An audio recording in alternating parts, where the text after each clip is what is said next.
akan berkata apa lagi, ya kan? Terutama untuk Pak Ganjar. Kalau Ganjar berbicara seperti itu, jadi ayolah Pak Ganjar, jangan memperkeruh suasana. Hola netizen yang tercinta. Calon presiden nomor urut 3 Ganjar Pranowo angkat suara soal masa depan politiknya dan apa yang akan ia lakukan ke depan setelah Pilpres 2024. Ganjar mengaku saat ini hanya ingin fokus pada rencana jangka pendek mengawal hasil penghitungan suara di KPU. Dia tidak menjawab rencana jangka panjangnya jika hasil penghitungan KPU tetap memenangkan Prabowo Gibran. Ganjar mengaku masih mengantisipasi segala sesuatu yang bisa saja terjadi hingga pengumuman resmi dari KPU.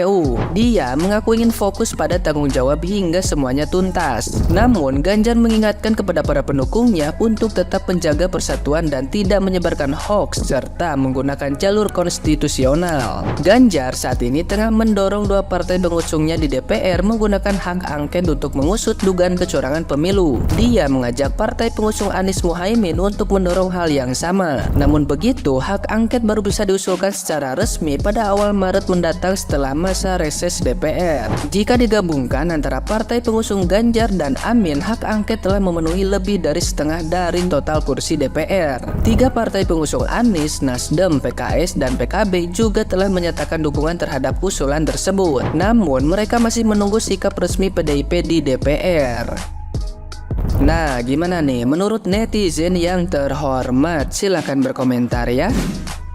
Hak angket adalah salah satu kewenangan yang bisa digunakan sebetulnya untuk memeriksa kecurangan pemilu di Pilpres 2024. Tapi sayangnya saya lihat ada beberapa kelompok ahli hukum yang sedang melakukan penggiringan opini bahwa hak angket ini tidak bisa digunakan. Kecurangan pemilu ini seharusnya nanti diselesaikan di Mahkamah Konstitusi. Sayangnya saya menduga kelompok yang sama juga akan mengatakan nanti ketika ini bergulir di Mahkamah Konstitusi bahwa MK tidak bisa memeriksa kecurangan pemilu. Karena kewenangan MK sebatas hanya memeriksa selisih hitung atau selisih hasil antara KPU dengan peserta pemilu. Sementara mengenai pemeriksaan kecurangan merupakan kewenangan Bawaslu. Dan kelompok yang sama juga dugaan saya akan mengatakan nanti ketika ini bergulir di Bawaslu bahwa apapun yang diputus oleh Bawaslu tidak akan merubah hasil pemilu. Itu kata kuncinya. Jadi kita digiring ke dalam sebuah dalil melingkar tanpa ujung. Saya ingin ingatkan kepada teman-teman saya ini, apakah dalil melingkar itu telah sesuai dengan tujuan hukum? Sama sekali tidak. Ada tiga tujuan utama hukum: kepastian,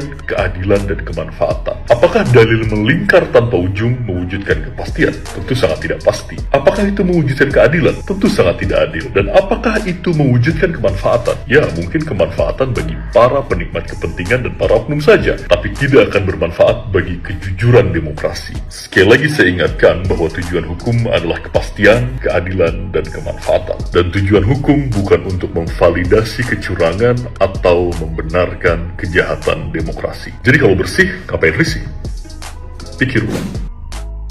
Isu hak angket yang lagi digulirkan oleh paslon nomor 3 Ganjar Pranowo dan didukung oleh Pak Anies Baswedan ini nanti saya pikir akan menjadi satu bumerang juga, guys. Mengapa? Karena nanti itu pasti akan diserang dari sisi kebalikannya. Jadi gini nih, pasangan 03 akan memperkarakan pemilu melalui hak angket tersebut. Maka yang akan dipermasalahkan nanti itu akan balik menyerang, harus semua, kalau memang hak angket itu digulirkan, harusnya semua dipermasalahkan. Mulai dari capres ataupun pileknya, ya, pilihan legislatifnya. Mengapa? Karena gini, PDIP, PKS itu hampir mendominasi kemenangan pileknya ya.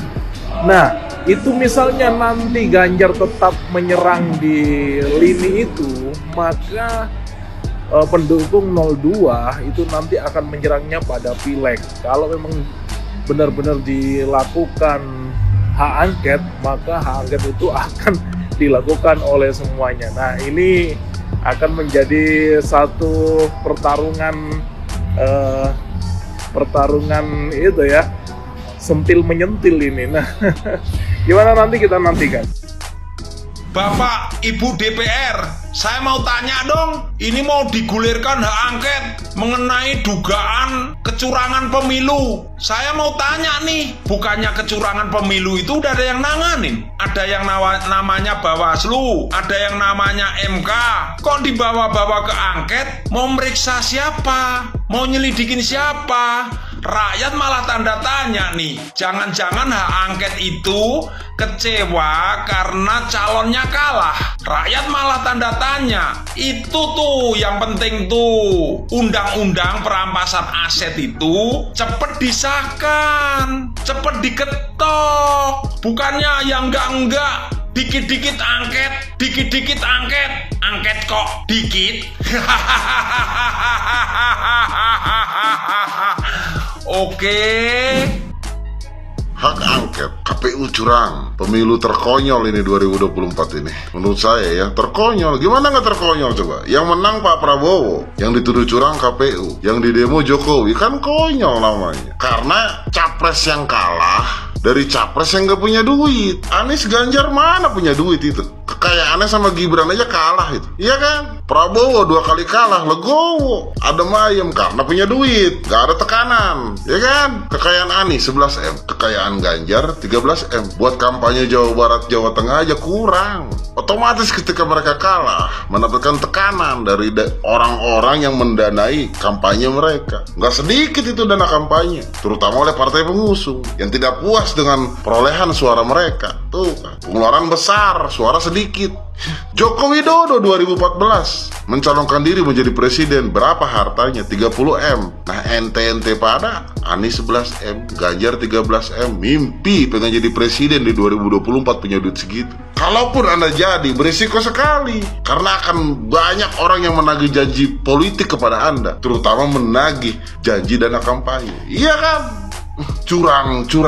Memangnya partai-partai pengusung Anda tidak ada saksi di setiap TPS? Ada. Jangan membodohi rakyat. Curang.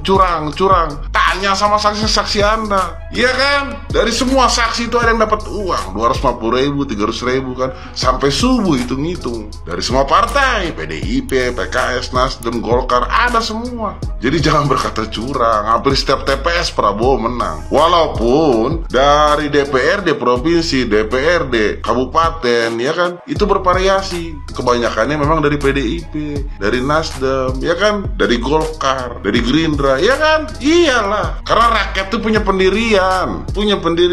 Kita rakyat memilih caleg DPRD itu orang-orang yang paling kita kenal dari partai manapun, gak peduli dari partai manapun, ya kan. Yang penting kita kenal aja tuh calegnya. Tapi kalau presiden tetap Bapak Prabowo Subianto. Jadi jangan heran Pak Ganjar ketika Anda tidak mendapatkan suara.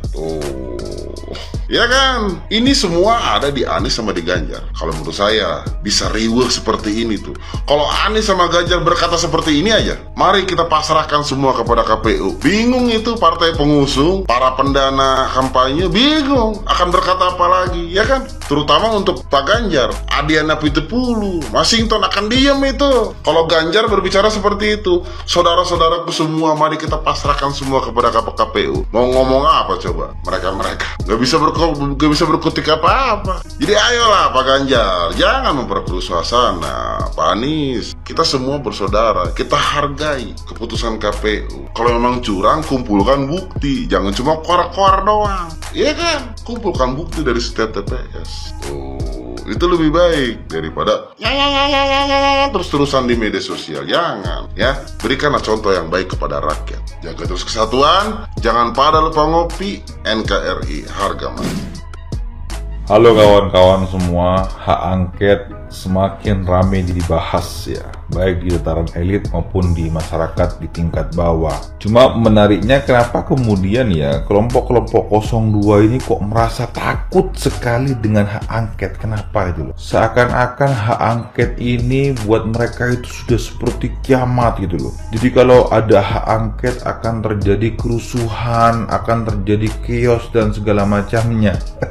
Padahal hak angket ini adalah hak biasa, hak biasa yang dimiliki oleh anggota dewan. Dan ini sudah sering terjadi sebelumnya gitu loh. Misalnya pada eranya Pak SBY gitu loh, kita pernah mendengar adanya hak angket Senturi. Teman-teman pernah dengar enggak? Bagaimana kemudian kasus Senturi itu bisa terbongkar sedemikian rupa karena ada hak angket. Bahkan tentang pemilu itu pernah terjadi juga di zamannya Pak SBY tahun 2009, yaitu hak angket terkait dengan daftar pemilih tetap tuh. Jadi hak angket ini hak biasa yang dimiliki oleh Dewan untuk kemudian melakukan proses penyelidikan kepada penyelenggara undang-undang, kepada pelaksana undang-undang dan atau pemerintah. Jadi santai aja itu, ini hak biasa aja. Jadi jangan terlalu dibuat sedemikian rupa seakan-akan kalau kemudian dilaksanakan hak angket negara chaos dan segala macamnya. Aduh, terlalu lebay Anda, Bung, terlalu berlebihan. Santai aja. Sebelumnya terjadi, bahkan dengan adanya hak angket banyak kasus terungkap seperti Senturi dan DPT tahun 2009, dan banyak kemudian hak angket lain yang kemudian bisa membongkar suatu peristiwa yang masih gelap.